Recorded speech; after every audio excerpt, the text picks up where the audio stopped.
pour une fois, ce sera pas une vidéo sur... bon, ça va quand même toucher à la moto, mais récemment, pour ceux qui ont vu dans Pistard de France mon post, j'ai fait un petit comparatif des utilitaires. Alors, c'est un lien du coup qui s'ouvre dans un navigateur, donc le format sur mobile n'est pas génial, je mettrai une prise de vue de comment s'affiche le fichier. Voilà, donc le fichier sur téléphone il se présente comme ça, tu dois dézoomer de ouf si tu veux voir rechercher en ayant une bonne vue. Bon, tu as les différents onglets sur le bas comme sur le fichier sur PC, mais les filtres ne marchent pas, et ce qui rend le fichier très pénible. Voilà, donc on reprend la version sur PC.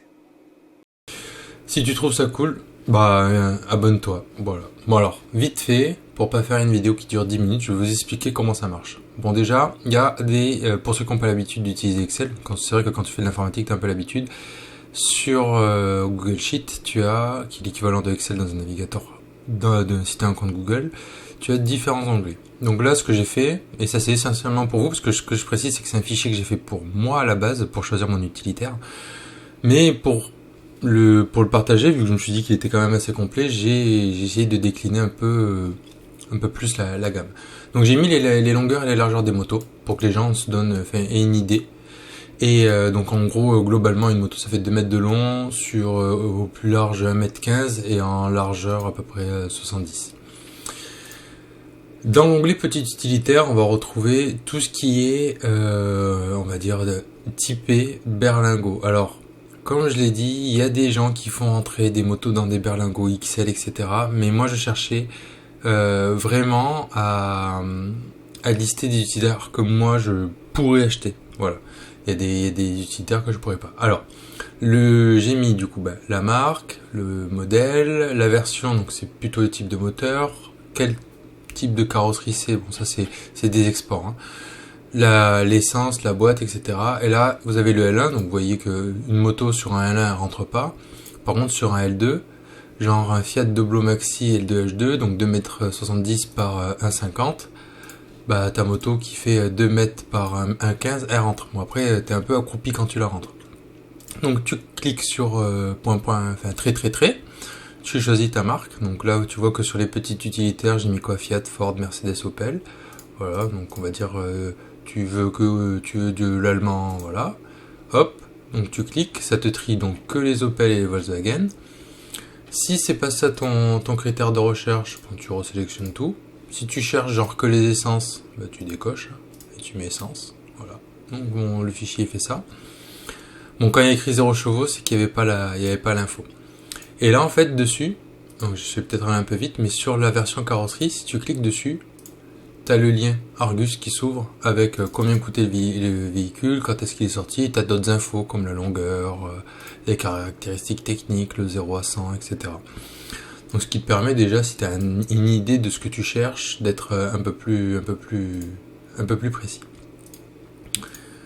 Pour les autres utilitaires, c'est exactement pareil. Donc le moyen utilitaire, bon, moi je suis en train de regarder tout ce qui est T5, là, les transporteurs, mais bon là tu sélectionnes tout. Donc tu retrouves le Scudo, le Jumpy, le Primastar, le Trafic, le Transporteur, le Vito, voilà.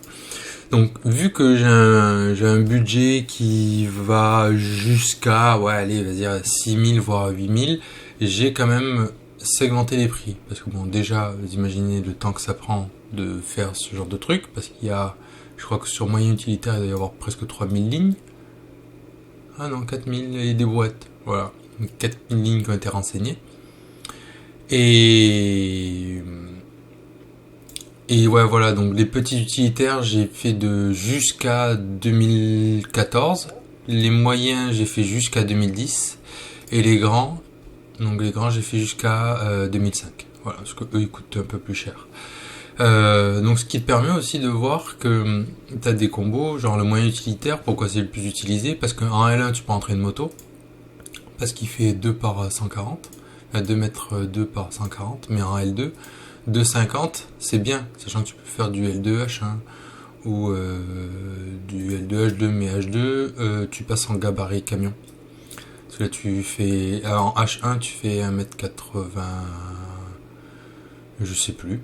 Ça dépend des modèles. Alors attends, je vais prendre un modèle récent, genre ça. Si tu cliques dessus, hop, ça t'ouvre l'Argus.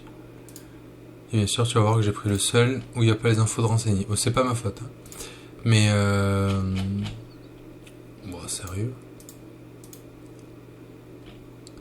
Bon, c'est l'effet démo. Mais voilà, donc tu peux regarder. Après, il y a un site qui est cool qui s'appelle VehiKit. VehiKit Ford, enfin VehiKit tout court. Donc vehikit.fr qui te donne pour tous les modèles, donc c'est là où j'ai trouvé les longueurs, la longueur de chargement. Donc la longueur de chargement, c'est la longueur dans laquelle tu peux faire rentrer qui rentre dans ton véhicule. La hauteur, la largeur, etc. Donc tu peux retrouver toutes les infos. Donc je mets ça en description de la vidéo. Voilà, c'était une petite vidéo pour vous expliquer comment marche le fichier. J'espère qu'il vous servira. Si ça peut permettre à des gens de répondre à des interrogations sur la dimension des véhicules pour éviter d'avoir toujours les mêmes questions. Voilà. Sur ce, je vous dis une bonne soirée et à très bientôt. Ah, pour ceux que ça intéresse, le logiciel pour filmer son écran, ça s'appelle Action. Ça vaut 20 balles. Et c'est pratique parce qu'il n'y a qu'un bouton. Voilà. Ciao.